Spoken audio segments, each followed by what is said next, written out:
Today on the Lowdown, a Down syndrome podcast, Dawn McKellar gives us a lowdown on her work as a child life specialist. Over to you, Hannah Marla. Thanks, Danielle.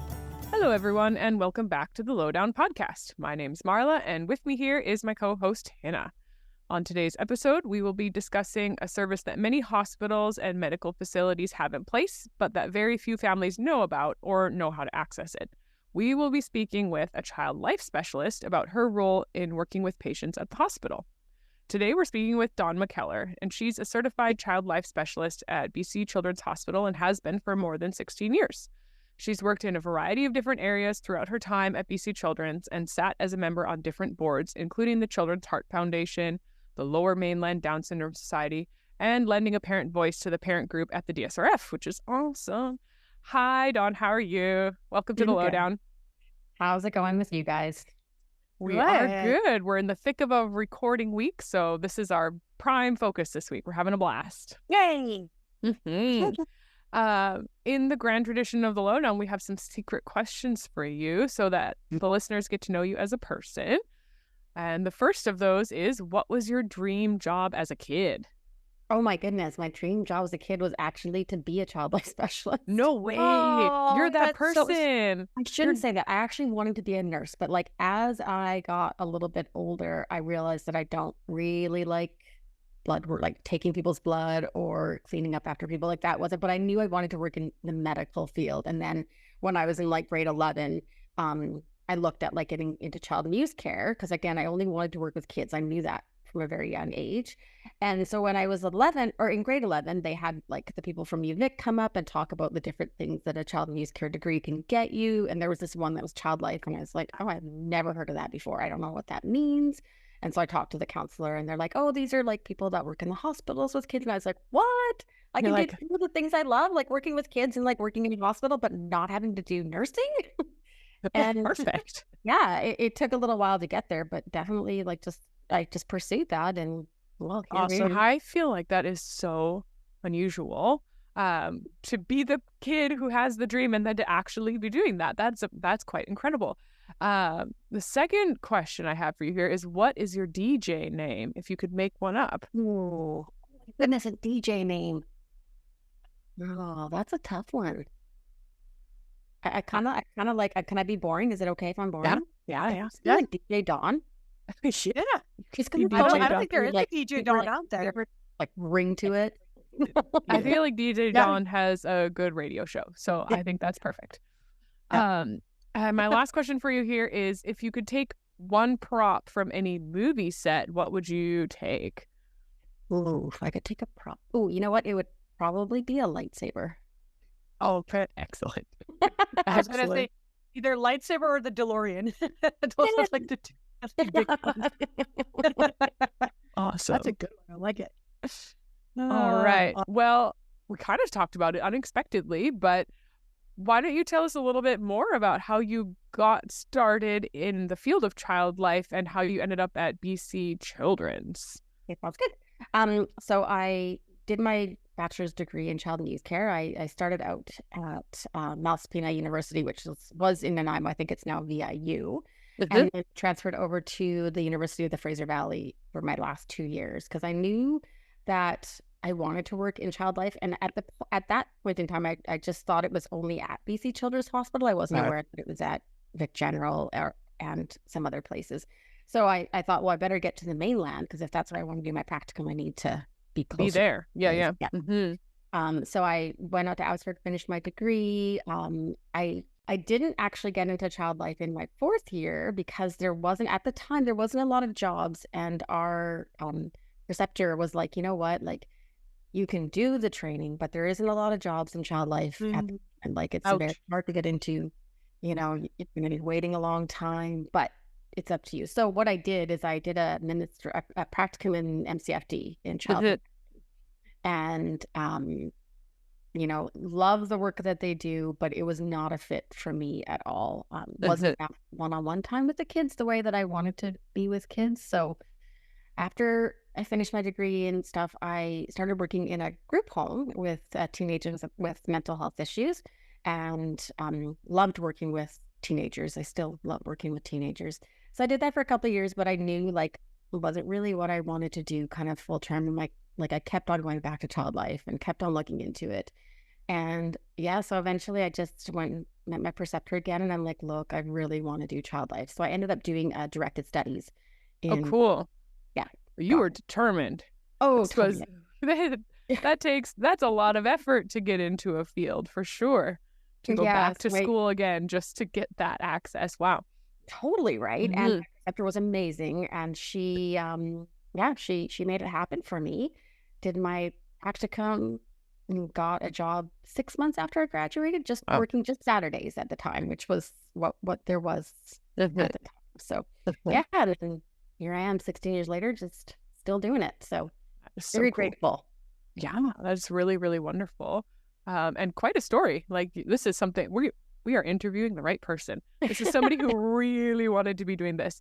I am aware that some people might not know what child life is. So let's talk a little bit about that. Like where can somebody find a child life specialist and what are you doing? What is your role in the healthcare system? Yeah, so in the hospital, child life specialists were trained to provide support and minimize trauma by working with patients and families that come in. We kind of use play as our modality of working with kids. So we use that in a couple of different ways. So we use it one for just therapeutic play. So the kids that come in and we want to keep them on their developmental track while they're in the hospital. So we're using play just to get through the days and things like that. And then the other lens is preparation and procedural support. So we do a lot of healthcare play where we're preparing kids for different procedures, IV starts, going to the OR, MRIs, pretty much any kind of procedure, even just supportive work in like a clinic, like a hearing clinic or ENT or things like that. So any pokes and prods and all that stuff. Yeah, many things. Just being in anything that can be difficult in the hospital. Another part is procedural support. So when these kids do go for procedures, when these patients and teens and they go for procedures, we can be there with them as well. So whether that's going into the OR with them and their families, we do that. Whether it's being there while they're getting IVs, blood work, things like that. Just coming up with a plan that's going to help them cope with that plan and being just the supportive person. And do you have a sense? Is this like an international thing that hospitals have, or is this very local to BC? How does this kind of role compare to other places? Do you have a sense of that? Kind of, I guess you'd say, governed by the Association of Child Life Professionals, which is an organization out of the United States. Okay. And so mostly in Canada, most of the child life specialists will be working within either a standalone children's hospital or in a pediatric ward, but not every hospital has child life. So it really just depends. And I don't know, I know of the ones in British Columbia, but across Canada, I'm not 100% sure, but all major children's hospitals have child life specialists. Here, we have some also at Surrey Memorial Hospital and Nanaimo Regional, and Victoria has some. I could be wrong. It's either Kelowna or Kamloops also has somebody as well, but don't quote me on that. Got it. So in the bigger centers where there's more of a pediatric focus, you'll be finding some child life. Okay. Yeah.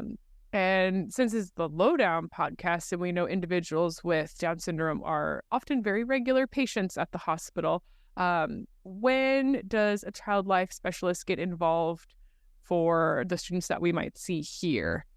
So anytime they come in, they would come into the hospital as long as there's child life support in that specific area. And I think right now we cover like 85% of the areas, I would say. But we can also provide support in those areas that we don't cover as well. It's just a matter of trying to find out how to access us. Right. So we're in all of the inpatient units. We do have some child life specialists in the outpatient clinics as well. In MRI, in trying to think, the renal unit, orthopedic unit, Sunny Hill Health Center, and we do have one in the FIC program, which is the Family Immunization Clinic. Well, I'm just part-time though. So depending on what you're coming in for, if you're coming into an area where child life is established there, then you could ask the nursing staff or whoever you're connecting with to put you in contact with the child life department.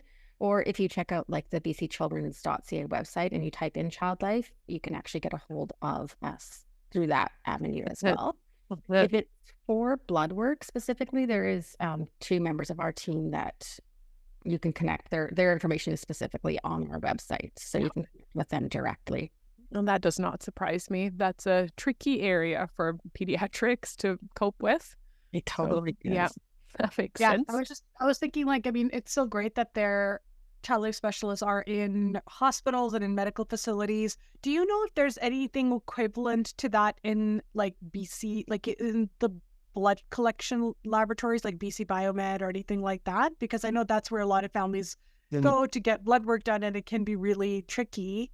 But I was just curious if you were aware of any kind of system like that in those kinds of places. Unfortunately, there isn't. And I find what we hear from a lot of the families that come in is, oh, we did try to go to BC Biolabs and they sent us here. Right? I because see. Okay. you get the support for Yeah. that. So, John, what would an interaction look like between a child and yourself? So like if you're going in to see a little person that's going to be getting a surgery or a blood draw, like can you just kind of walk us through what that would look like? oh, definitely. Yeah. And so for our patients that have Down syndrome or differing needs as well, we are, as soon as we walk in the door, we're just assessing the situation, assessing the room. We lean a lot, depending on the age of the child or the teenager, developmentally. We're looking at the parents sometimes to kind of give us all of the pieces to help make their procedure or their stay as easy as it can be for them. So the things that we're looking for when we're assessing situations is, sensitivities. Do they have anything that we need to be aware about? Touch. Do they not like the feeling of tape? Do they not like a lot of people in the room? Do they like it to be quiet? Do they like to have music? So we're looking at all of these things. What are their communication preferences? Do they use a communication board? Do they use social stories? Do they communicate just fine? Is it something where, sometimes if we don't understand, is there things we can say to help? Like, oh, sorry, I didn't understand that. Can you repeat yourself? Or will somebody else help when communicating with them? Yep. Yeah. The safety concerns. Are there any safety concerns or behaviors that we need to be aware of for the family or for the team that might come in to do whatever needs to be done? Just so we can help. We know these things ahead of time.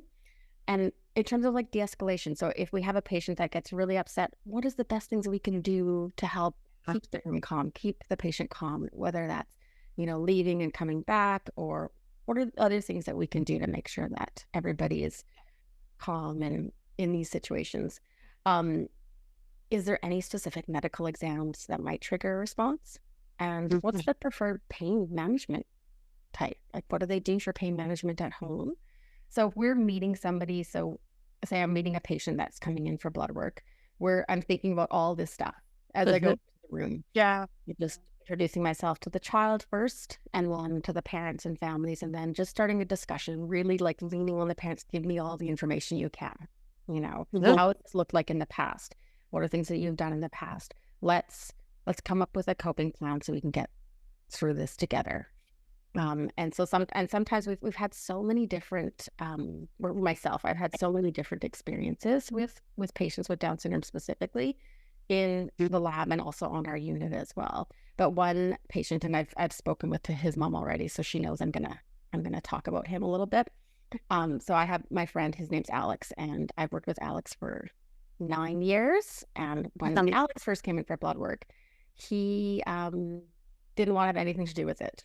He was 8 years old at the time. He was scared of it, hadn't had good experiences in the past. And so I talked with mom, like mom was great. Mom is a very good advocate. And she called me up and she's like, this is how it's going to go. I want to make sure we can get this done. And first time me and Alex did blood work together, it took us 2 hours, a lot of things. We just sat and we played on the floor, just general play first. And then we moved into like some medical play. So I had some stuff in there already and just let him explore it and kind of figured out what was working for Alex. And then eventually we talked about sitting down and getting comfortable and where would you like me to stand? So giving him choices as to how it would work best for him, you know. From that first experience, we've been able to build upon all of our experiences together. So I've done numerous blood works with Alex. I've gone into the operating room with Alex. I've gone for surgeries. I've met him before surgery. I've met him after surgery. And now that he's older, we're actually starting to do some transition planning with Alex because we know that, you know, you won't be able to stay at BC Children's forever. So we need to work. And same with blood work. I mean, you can come to Children's for blood work at any age, but also can we make it so he can do it in the community? Yeah. Just having to drive down to Children's. Right. Yeah. So that's kind of our next phase. Yeah. And I mean, and it sounds like you said, it's a very slow process. You have to go at the child's pace and their speed and the family's pace and speed. So from a practical standpoint, how much time should parents prepare to save for working with a child life specialist, or would this depend on, I guess, what you're working on with them? Yeah, it really depends on what you're coming for. If you're coming in for blood work and there's no specific date that it has to be done, it just has to be done within the next year. The specialist team in the lab can actually do like slower appointments where we work on one thing at a time, but we work up to blood work.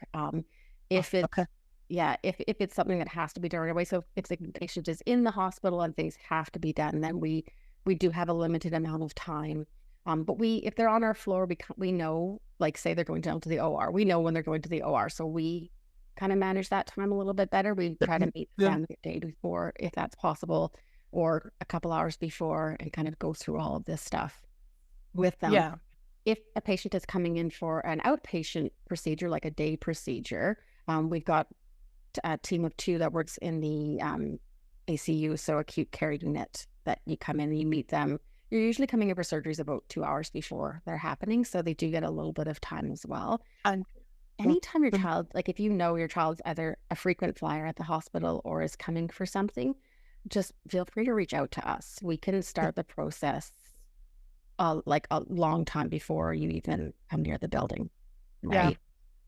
And oftentimes it does require that much more lead-in time and front-loading time to and for some of them, they're like even just getting into the hospital, right? Like a lot of them have a big fear of anything medical related, so it can be a longer process for some kids. Yeah. What are some of your like key tricks of the trade, interventions, like go-to that you do quite often in your role? Whether it's to do with blood draws or a lot of it is just getting to know the child is my go-to. So the most important thing is building relationship. So especially with patients with Down syndrome, building relationship, most of the time it's very, very easy, but having a good, solid relationship with the patient and with their family is so important to making all of the pieces work together, right? It's just building rapport, building trust, knowing who we are and what we do is so different from what anybody else is doing when they come into the room. Yeah. Like that was you could be fun people. We're non-people. We're not gonna touch anything. We're not gonna poke in a prod. So just a lot of just play. Like let's just get in there, let's meet, build rapport, let's play. Right? Let's have some fun. Yeah. And then start to work slowly on the other stuff.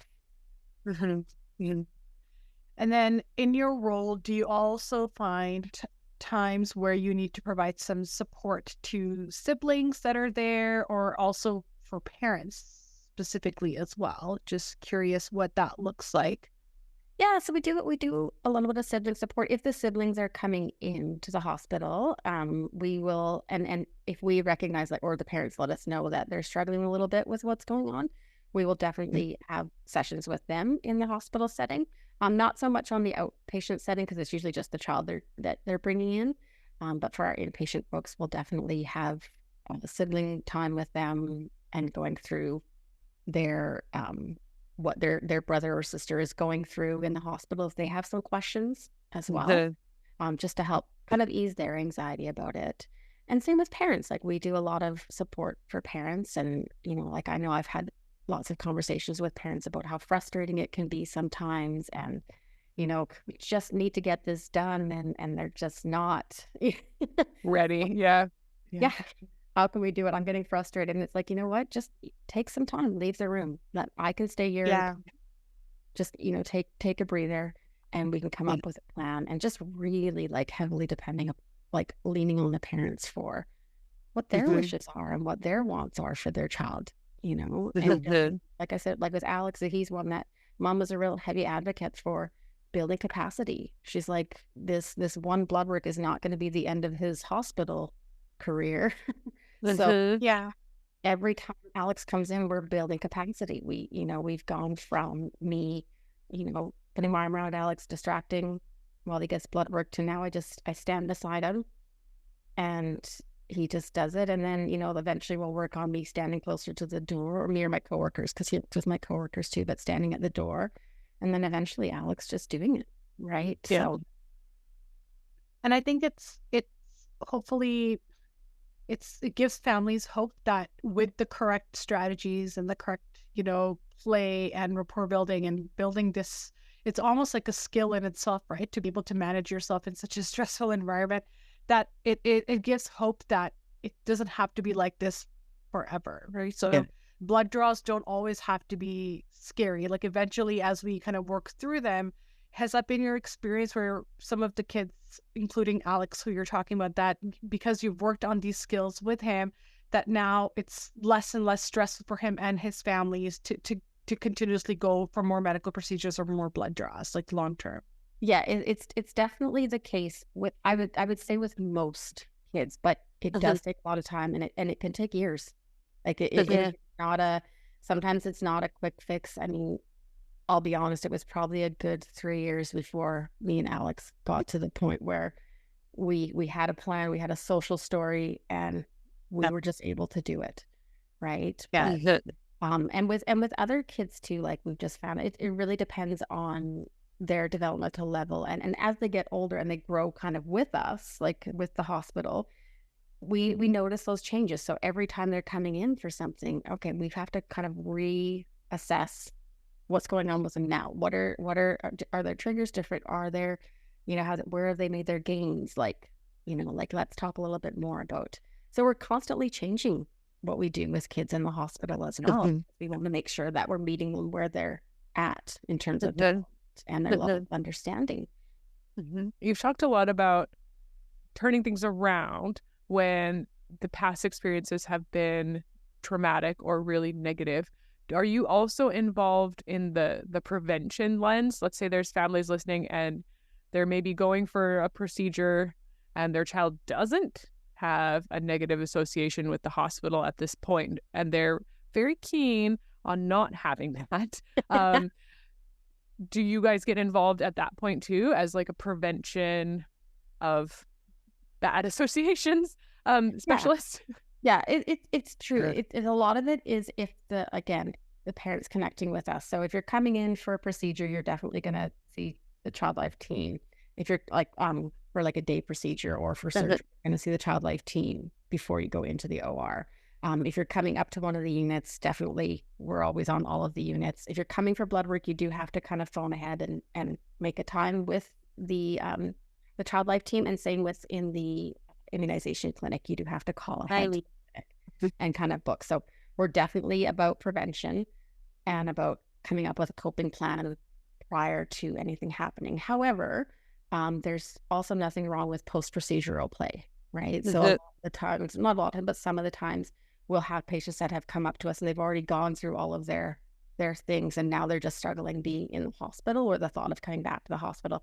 So we will pull out all of our health care play things, and we'll focus on that. And again, it all comes down to their developmental level where we're at, whether we just have the doctor's stuff in the room while we just kind of we play with it, or whether we get right into it and we're like, this is what's going to happen, or this is what happened, or tell me about that Band-Aid. Let's practice taking Band-Aids off of these healthcare dolls that we have, and just building capacity, and also letting the parents know too, like, and most parents do, but have a medical play kit at home from a very, very young, make it, try to normalize it at home if you can.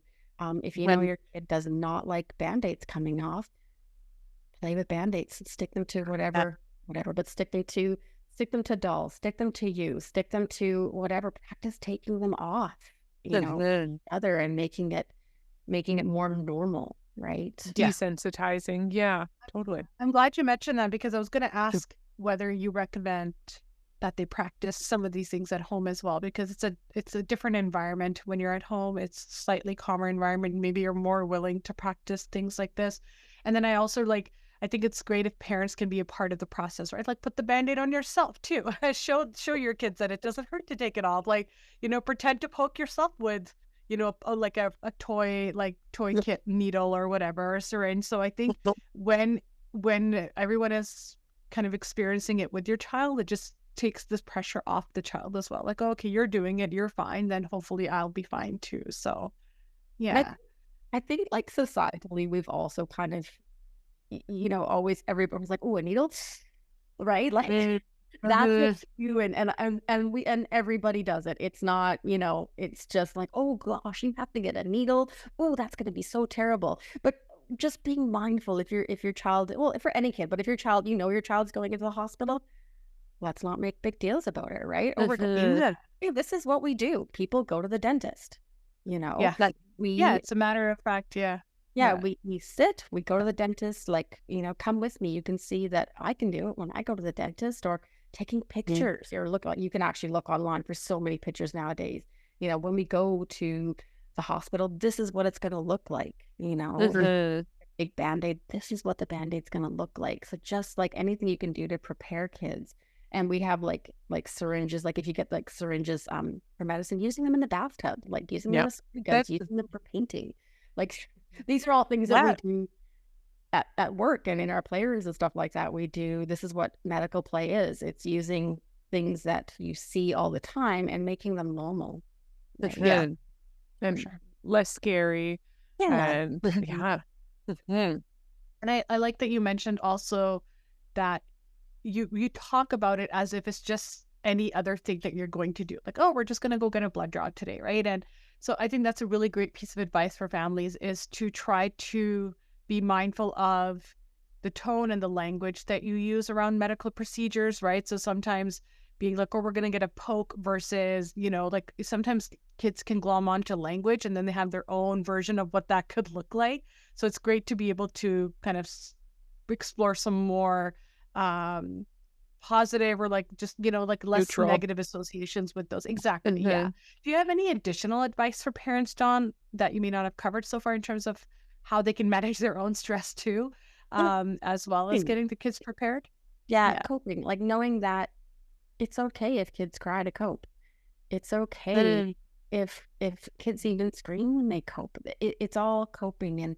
And when you're in those moments, if they're super upset, just, you're the voice that makes them calm, right? So even keeping yourself nice and calm and relaxed, and in the moments with them, just letting them hear you speak, right?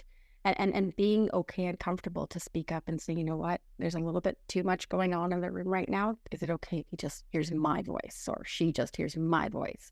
Because all those things lead to too much stimulation especially for our kids with Down syndrome or other sensitivities. And we want the healthcare team to know that parents know best. Parents, caregivers, they know their child best, and always just not being afraid to say that, and being open.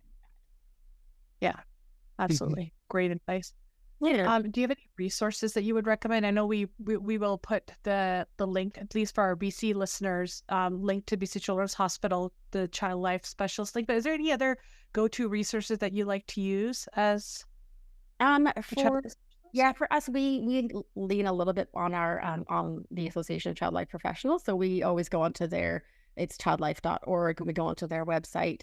And we have a lot of, if we don't have a resource already made, which we do have a lot of resources made. So I would have parents, if it doesn't matter what you're coming in for, if you're coming in for anything, we typically have a resource. So just connecting with one of us, and all of our email addresses are on the webpage. And we do have some resources actually on our webpage as well. There's awesome. Surgery, there's a blood work one. There's a couple of other ones on there, and there's even a blood work plan on our website. So great. accessing those resources. And if there's something that you're coming for that maybe Child Life isn't in that department, let us know, because we can always scrounge up pictures from somewhere, and we can make a preparation book for that. Like with one area we don't cover is the sleep study, and I know a lot of our kids go to the sleep study clinic. So I have a bunch of pictures that I've sent out to families before, just like these are the things that are going to be put on, and just so the kids could see them beforehand, so it's not scary, but it's not somewhere we actually cover because we just don't have cover in that area. Yeah, wonderful.